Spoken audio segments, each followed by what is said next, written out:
It's really good to be back here again on this fall morning.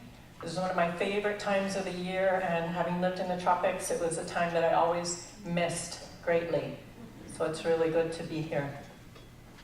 I'm also just back from a trip to Washington, D.C., where I was accompanying human rights defenders and environmental defenders from Meso and South America. It was a very intense week, so I'm just now catching up with myself. And I'm also sitting with all of the implications and impacts of that week, and very grateful for the opportunity to share about that with you all this morning. We had a very full 10 days, congressional briefings, a full slate of meetings with members of Congress, and hearings at the Inter-American Commission on Human Rights. One of those hearings particularly impacted with me, and it was on the situation of environmental defenders throughout the Americas. This hearing was requested by 40 different organizations from Meso and South America, and they came to Washington to testify before the commission. And what they talked about was what they described as a third cycle of the invasion of indigenous lands in the Americas. The first cycle, they explained, was in 1492 with the conquest from Europe, when indigenous communities were forced onto parcelas, what we call here reservations. The second cycle of invasion was in the 1800s, when those parcelas were eliminated because of new industrial pressures. And that pressure on the indigenous people to be forced off of even the parcelas eventually gave rise to the Mexican Revolution and the reacquisition of some territory. The third cycle of invasion of indigenous lands in the Americas, they say, began in the 20th century with neoliberal economic policies and a new generation of free trade agreements that opened the way for a new cycle of invasion of territory, this time by transnational corporations. This is the testimony that they brought forth in Washington. These transnational corporations come in search of oil, gold, mineral, gas, rivers, lakes, entire watersheds. They say in this new cycle, agua vale más que oro. Water is worth more than gold. 40 representatives of organizations throughout Meso and South America, spanning some of the most remote areas of our world, from the Amazon of Brazil and the Amazon of Ecuador, from the Andes of Peru and Colombia, from Chile to Mexico, Shuar, Aymara, Maya, Zapoteca, Mapuche. 40 representatives, row after row after row, stood up and addressed the commission, each in a dazzling diversity of language and native dress, speaking from the wisdom of spiritualities that are connected intimately to water, wood, and stone. And one after another, they told the same devastating story. Communities living in the most environmentally sustainable manner on Earth today, in the most vibrant ecosystems remaining on this planet, being invaded by transnational corporations. Communities forcibly displaced by paramilitaries, private security forces, militaries, paid hitmen, kidnappings, beatings, murder, burning of homes and crops, leaders in jail, a new war, they say. During one of the breaks, it was my privilege to sit next to a woman, a leader from deep in the Amazon of Ecuador, from the Shuar people. And she explained to me that there's no road into their community. In order to get there, you have to fly on a little plane, and then you have to navigate waterways by boat, and then you have to walk a long way in. She said there's a transnational oil company there that has invaded their home. She says now the government has closed the school and says the children must go to school far away. I said, this sounds familiar. And we said, no, they will not take our children away to school. We will take our children deeper into the Amazon, and we will teach them there. We are fighting for our home and for our children so they will know how to fight for this Amazon. I told her I would share her story with you this morning. I said there are other people who care. I thanked her for her struggle and said we all must do our part because we can't live without their home in the Amazon either.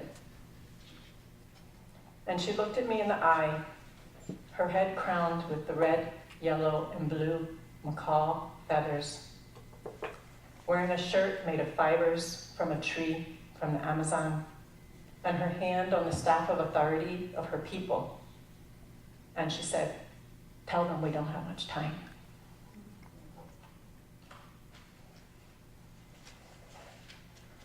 It's really important to show up in those policy arenas to make sure that the voice of those on the front lines of the defense of environmental sustainability are heard in those corridors of power.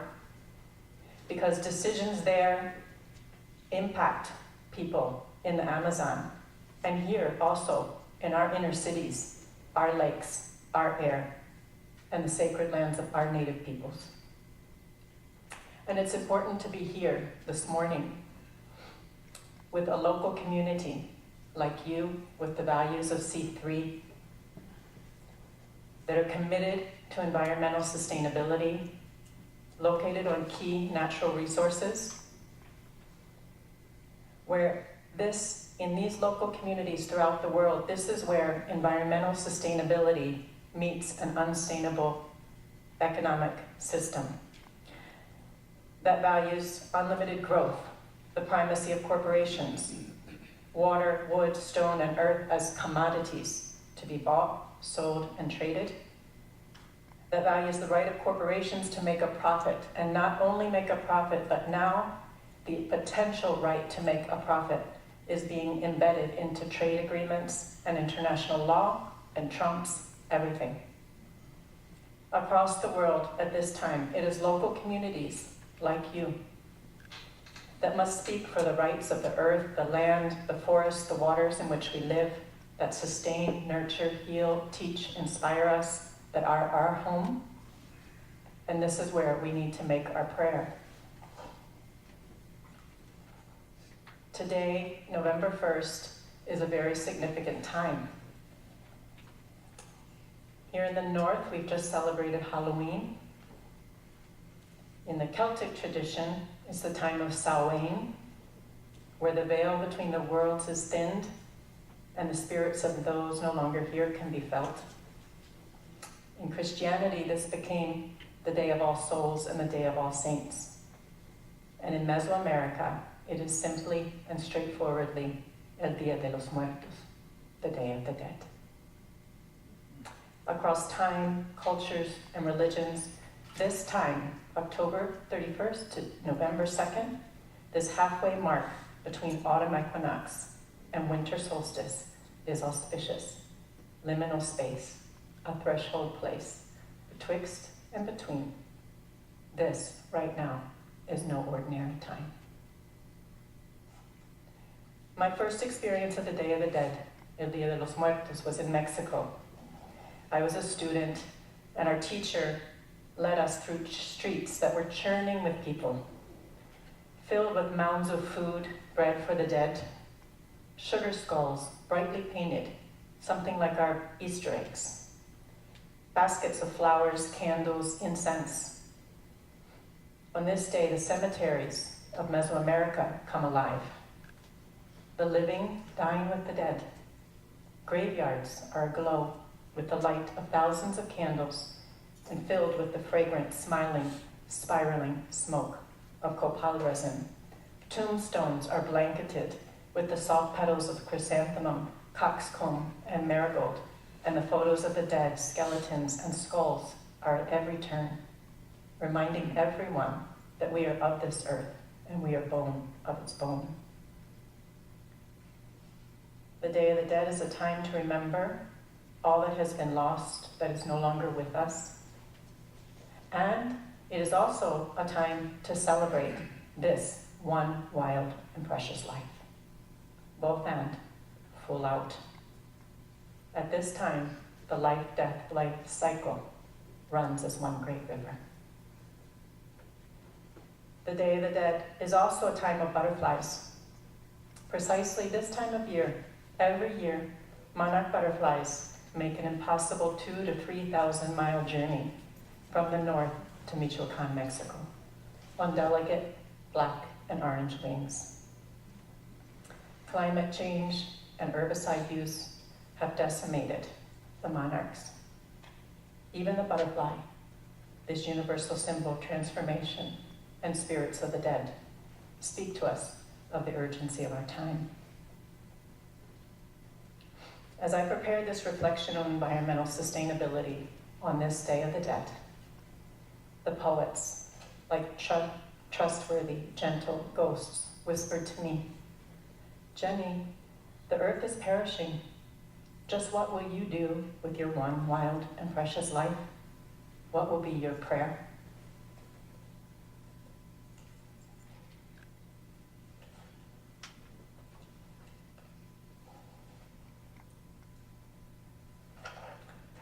Before I had realized that today was the Day of the Dead, I had planned to bring the story of my friend Berta Cáceres from Honduras to share with you.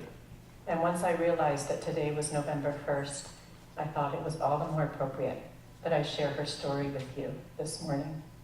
Because her story speaks to the heart of what it means to work for environmental sustainability at this time of unprecedented unsustainability that has placed the very earth at peril. My friend Berta is the coordinator of COPIN, the Council of Indigenous and Popular Organizations of Honduras, and a long-term advocate for environmental sustainability. She's also a dreamer. She lives high in the mountains of Honduras among the Lenca indigenous people. And in the midst of the extreme dystopia that has become Honduras in recent years, their community center is called Utopia. In 2009, there was a military coup in Honduras. It sent shockwaves throughout Latin America, a throwback to military dictatorships of the past. And weeks after the coup, I was in Nicaragua, and Berta came to me in a dream. In her unmistakable, deep, soft voice, she said, "Jenny, an enormous task lies ahead of me. I will accept it. Everything will be at risk. I need to protect my children, and I will need help." She seemed worried and resolute. Tom, my husband, was in Honduras at the time, and I said, "If you see Berta, tell her I got her message, but I don't understand, and I'm going to need more details, but count on us, we'll help." Tom ran into Berta in the streets of Tegucigalpa during a protest march protesting the coup. Berta and the Lenca communities had come down from the mountains to be there. And he told her the dream. And he said, "Jenny needs to talk to you." And she says, "Okay." And they called me on their cell phone from the streets of Tegucigalpa during the middle of a protest march. And I picked it up in Managua and we worked on our dream. And she said, "I'm not sure what the task is yet, but I do understand the part about my children." She said, "With the coup, we are all at risk again. Billy Hoya is back in power." To understand what that means, Billy Hoya was the mastermind that set up death squads in Honduras in the 1980s. And the hallmark of his work was forced disappearance and the targeting of the children of social movement leaders. And with the coup, people like him who had been in the shadows evading possible prosecution for crimes against humanity were back in power. With the coup, also, a message went out to the world, and it was literally this, marketed: Honduras is open for business. Foreign investors were encouraged to come and check out offerings in post-coup Honduras: virgin coastlines, deep water ports, mineral-rich lands, oil, gas, forests, rivers for energy generation, African palm plantation, and relaxed environmental law. Transnational corporations began to enter Honduras at an explosive rate in search of extractive industry opportunities and hydro dams, impacting coastlines, forests, lands, rivers, home to indigenous, Afro-descendant, Garifuna, peasant farmers, and largely the poor of Honduras. In just 6 years, from 2009 with the coup and the opening of Honduras for business, Honduras became the most dangerous country in the world for environmental defenders. In the mountains where Berta lives, a concession was given by the government for a hydroelectric dam. This dam was to generate cheap energy for new mining operations, which had also been concessioned. This particular dam was the enterprise of a Honduran company working with the giant Chinese Sinohydro, the largest dam developer in the world. The river was the Gualcarque River, and the place was the village of Rio Blanco. This river is sacred to the Lenca communities where Berta lives. They are the ancestral guardians of this river, and in their cosmology and spirituality, the rivers are inhabited by female spirits that protect the rivers and give food and medicine and water and life to the Lenca. So the Lenca said to these transnational corporation giants, no, you may not touch this river. We have a relationship with it and a responsibility to this river. It is our home. For the last 5 years, Berta has been fighting to protect the Gualcarque River. And this, we came to understand, was the enormous task that Berta spoke to me of in her dream before she knew what it would be. And this is what Berta was called to do with her one wild and precious life. The defense of this river became her prayer. So Berta and the Lenca communities organized a 24-hour, 7-day-a-week permanent presence on the river to block construction equipment from coming on to the site. They sustained this for years. Despite militarization, Berta was threatened. There were attempts on her life. She spent months in hiding. Leaders were jailed. Some leaders were murdered. They exhausted every legal course available to them. They used international arenas to demonstrate violation of international conventions. They filed a complaint about the role of international banks and private equity firms. Little by little, investors began to withdraw support for the dam, citing human rights and environmental concerns. They kept that dam equipment off the site. And right now, that dam is halted. Right now, that river is still home. This spring, Berta was awarded the prestigious Goldman Environmental Prize. This prize is given to environmental defenders for their sustained and significant efforts to protect and enhance the natural environment at great personal risk. Goldman Prize recipients protect endangered ecosystems, combat destructive development projects, promote environmental justice and sustainability, and Berta won that prize. At her acceptance speech, Berta said these words: "When we began the fight for Rio Blanco and the Gualcarque, I would go into the river, and I could feel what the water was telling me. I knew it was going to be so, so difficult, but I knew we would triumph. I knew this because the river told me so." Berta's struggle for the river pitched her and the Lenca communities against the largest dam operation in the world, the Honduran military, international financial institutions, and a global economic system that had every possible advantage over these desperately poor communities. But Berta and the Lenca had the power of that river behind them.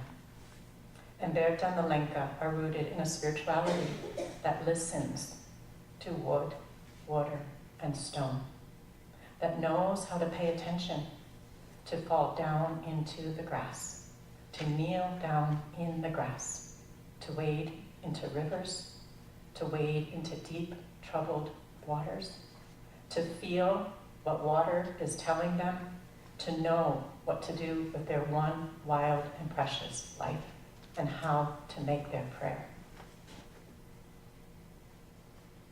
Soon, in about another month, Berta is going to receive another award, the Oscar Romero Award, and she will need it.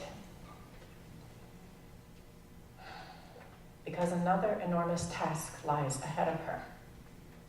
A new dam, another river, less resistance, only partially on Lenca territory this time.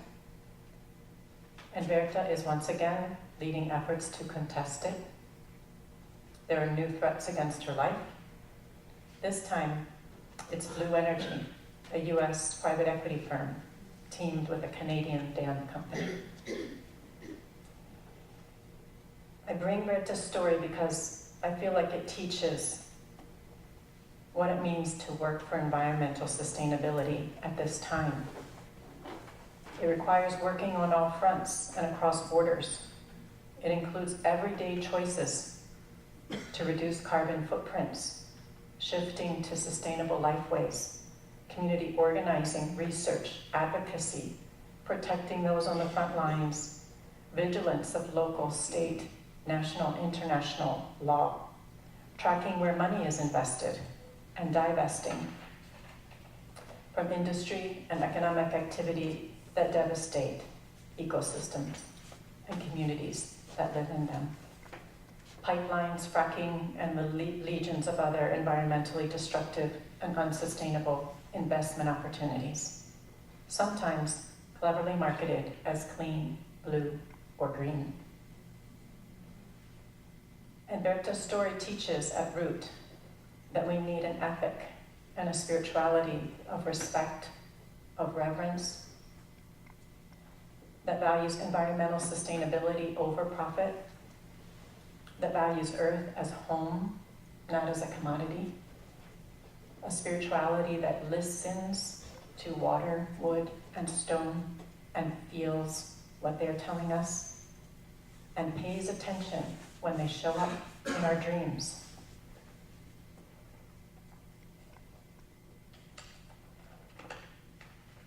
On this Day of the Dead, ese Día de los Muertos, on this hallowed eve, Samhain, Day of All Souls, Day of All Saints, on this halfway mark between equinox and solstice, in this liminal time, threshold place, where the veil between all worlds is thin.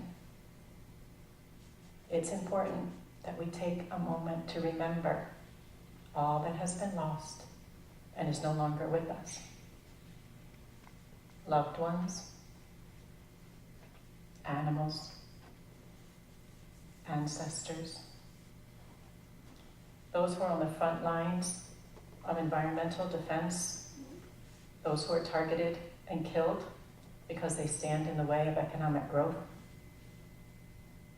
species that have perished, glaciers, ash trees, milkweed, and monarchs.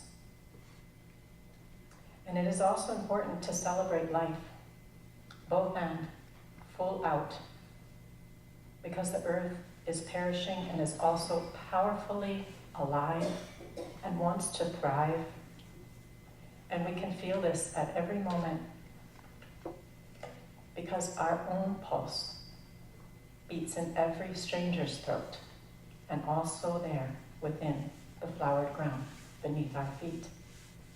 Teach us to listen, to fall down in the grass, to kneel down in the grass, to wade into rivers, to feel what is being asked of us by water, wood, and stone, so that we can say yes to the enormous task that may lie ahead of us, so that we can say yes to the dream of the earth, so that we will know what to do with our one wild and precious life, so that we can make our prayer.